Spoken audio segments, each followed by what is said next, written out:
Bobby Carpenter, 7-year NFL veteran, does radio all over the country. Bobby Carpenter, welcome back to T10. I hope you're having a great day.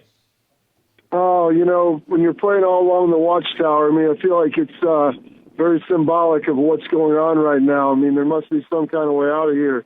So much confusion, I can't get no relief, Well, and I know this is going to sound weird, but yesterday we did a show here in Tuscaloosa where we had SEC fans taking up for Big Ten. And that was a galvanizing moment for 4 hours. So if that gives you any sort of understanding, we're college football fanatics, and we see the pain you guys are going through.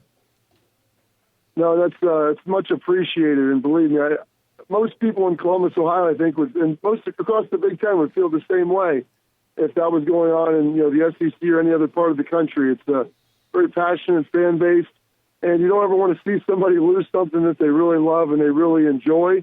And part of it's having a worthy adversary. And I think hopefully people down in the southern footprint, especially respect Ohio State, and they'd like to have a chance to beat a team that many people consider as one of the best. To be able to solidify that national championship. And so I appreciate it. Believe me, I never thought there'd be a day, where I would be cheering for Jim Harbaugh and the Michigan Wolverine alums to challenge their university president to try to get something done. Well, and you look at it, but I think it is even more so for Buckeyes because you guys had a chance to win a national title. We all saw the preseason rankings. Alabama at that number 3 spot, Clemson at that number 1 spot, and the Buckeyes at number 2. Can you kind of help us understand your show? Because I can imagine if you guys wanted to go phone call after phone call after phone call, you'd have to bleep out a lot of stuff. But, what's it like doing a radio show in Columbus where the fans are so passionate and they had a national title chance ripped out of their hands?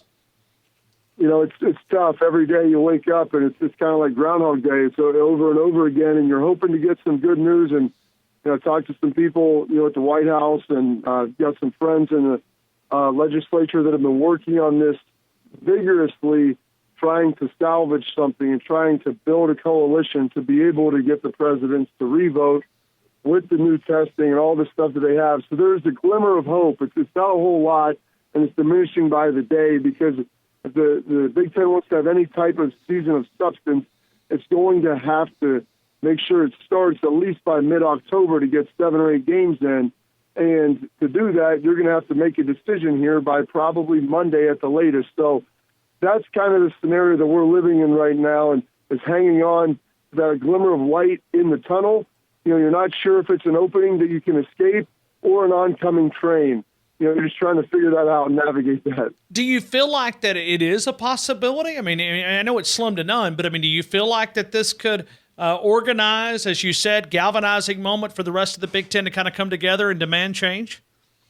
What I've talked to, it's like I said, I've talked to people all across the Big Ten footprint, former players, guys that work in media, and about where a lot of these schools are. And I think it's pretty close on a vote. And the Michigan schools is what it's going to hinge on. And their president has kind of went into hiding. The University of Michigan president has gone into hiding. He really hasn't talked to anybody. And I know a lot of the alumni now are going to have a huge push from them and try to rally the Board of Regents and try to get this stuff changed. Because, as much as you guys care down there and everybody feels bad, a lot of the alumni up here and the boosters, they're trying to do everything they can to make sure that you provide these young student athletes a chance to be able to go out there and play. And whether they're playing to go to the NFL or not, a chance to possibly live a final season and the memories and all of the things that sports teaches us. Because when you come down to it, sports outside of the military,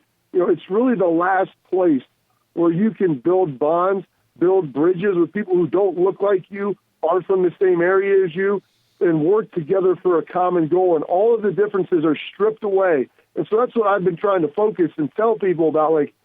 There's always going to be some risk in life, but the rewards for the men that are involved can be so great. Bobby, when you look at the president getting involved, what has the reception been from people that see, even not just you, but I mean, the president is reaching out and trying to make a difference. What does that do for him, or what does that do for people when they see him getting involved? Well, I guess it depends on where your political affiliations lie. Some people are optimistic. They like that. They appreciate it. Other people are saying it's a political move, and regardless of what it is, there was 10 state legislators from around the Big Ten footprint in different states, and whether it was the Speaker of the House or the minority leader in the respective states, they put together a letter talking to Kevin Warren about wanting to play. Unfortunately, they were all Republican. I'm like, why can't there be Democrats involved? Like, sports was never a partisan issue. Like, people wear different colors out there, but it's not just red and blue. And so that's what's really disappointing is the fact that these kids' futures and their lives are now being used as a political football, like literally, not even figuratively anymore. And it's very disappointing. So some people are encouraged by it, others are upset by it, but that is the polarizing times we live in today. Well, in your opinion, let's back it up to the political side of things, because I agree with you. It's so crazy how, everything is politicized, but let's walk back to the decision. Do you think it was political that Kevin Warren made that decision? Because there's some people that look at it and say, well, this was a political decision. He has aspirations of getting in the political arena. I mean, do you look at it and say, well, that might have been a political decision that he made to cancel the season? Well, I don't know if it was necessarily all him. I think that he kind of steered the president to where he wanted to go and where he thought they wanted to go. But if you look at, and this is not a political statement. This is kind of a statement of fact. Most of the universities in this country, are more left-leaning, and a lot of those people have a massive issue with Donald Trump. Now, I would hope that wouldn't cloud their judgment based upon what they think is best for their students, what's best for their university. But you could make the argument that maybe that does play into it. I would like to believe that it doesn't, but I think you would be naive to say that it didn't have some impact. Wow. When you look at the Big Ten trying to organize and get everything back together, I mean, like I said, I mean, it's one time that all of us galvanizing moment for the Big Ten. When you look at Nebraska and the lawsuits, does that do anything with an impact-wise? Yes, the Nebraska lawsuit was incredibly important because what it did was it shed light on the decision. Because Kevin Warren tried to operate it like the NFL, where they had a closed-door meeting and everybody wanted to try to pretend like there was a consensus and nobody, was against the idea of postponing or canceling the season. Well, Nebraska obviously was a chink in that armor, and it was a crack. And so that opened it up so they couldn't say it was a consensus. And then you start finding out about the votes. And then by Nebraska suing them through discovery, all of a sudden then they kind of had to reveal the vote. And now there's a push to get the minutes of the meeting and to make sure you knew what everybody said. So none of these presidents are really leaders at these universities. They're academics who want to try to parade as leaders, but they don't want to get up there and answer questions. If you think about football coaches, at the end of a game, you're responsible for the decisions that you made and why you went for it on fourth down or why you chose to run versus pass or why you kicked the field goal versus what you tried to go for a touchdown. All of those things, you have to sit there and answer questions. These university presidents are hiding. They're cowering away. They didn't even want people to know the decision that they made. And so when they found out that it was Nebraska, Iowa, and Ohio State, they were the only ones that voted to play this fall, all of a sudden some of these other fan bases said, well, wait a second. We thought you cared about football. The alumni said, we thought you cared about football. And if we can do it safe now and we have immediate testing available, which is something the other conferences don't have, why wouldn't you reconsider? And so transparency, it's the great elixir that forces people to come to the table now and answer for their decisions. And that is what we're beginning to see. Bobby, as we look at the NFL, and I know the NFL umbrella is doing something where they've had like 44,000 tests and only one player positive. The NHL continues to do it. You guys are certainly NHL folks there. But you look at high school football, but you look at those small schools that are able to pull it off. I mean, if you go right down Interstate 71, Cincinnati's playing, and they will play. That has to sting. I mean, put it in an Alabama perspective.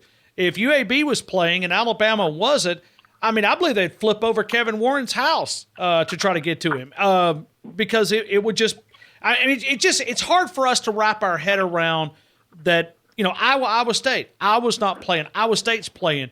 No, believe me, it's impossible to wrap your head around.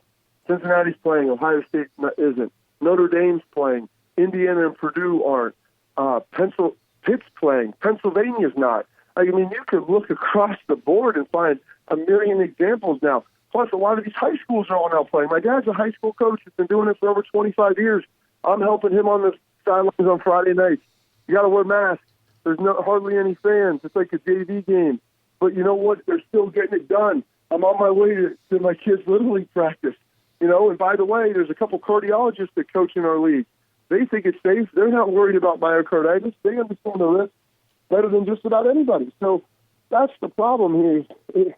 You try to find solutions, and then they just seem to pose more problems and things that aren't even really related and connected. And that's why I believe it was never really about player safety in the first place in the Big Ten, and it was more maybe about a power move with academics and possibly even politically motivated. I don't know. I don't want to speculate on people's motives, but I understand now after looking at it that it wasn't player safety because that issue's been alleviated with this instant testing availability. So what is the reason? Bobby, when you look, if the Big Ten came out tomorrow or Friday, and I know this is wishful thinking, they said, okay, guys, we're playing. How many players are still engaged at those respected universities? Could they pull it off if the Big Ten said we're playing? I know that all 85 Ohio State students are here on campus now and ready to go, all the football players. And I think because of that, they could pull it off. I think that's the case with most of the schools. But I think that will start to change this weekend. If they're not ready to go after this weekend, I think some of these guys that are, highly touted draft picks, a couple of guys have opted out from some of the schools. But I think the overwhelming majority, probably 80 out of the 85 scholarship guys, are going to be ready to go at most of these places. Bobby Carpenter helping us out, 7-year NFL veteran, a graduate of Ohio State, played there. Morning Juice, 97.1, The Fan, there in Columbus, Ohio. Bobby, thank you again, man. I appreciate the passion. I love following you on the Twitter account. People want to get behind you. It's BCarp3. Keep giving those guys grief and taking up for the average fan because I know they'll appreciate it on down the road, man. I appreciate you jumping on here in Tuscaloosa.